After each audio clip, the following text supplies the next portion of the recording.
All right, we're back. It's been a while since we've spoken to you. I've got a new partner here.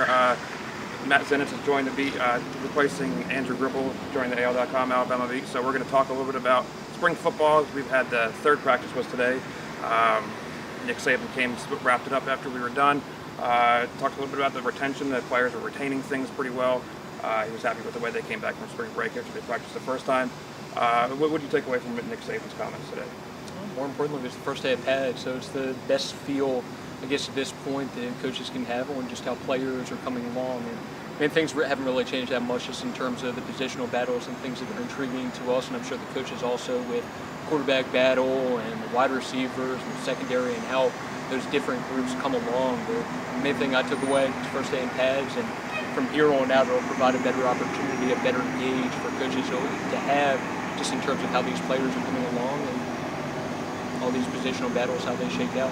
Yeah, and one of the interesting things from talking to Saban today, he was asked about Derrick Henry. He said that he was the off-season MVP.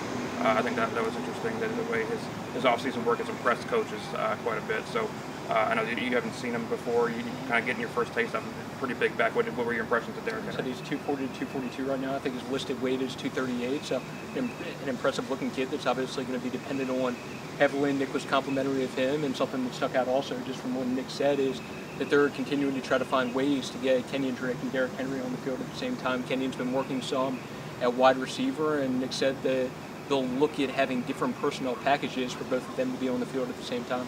Yeah, that was something that I talked to Derrick Henry about. He was pretty excited about that.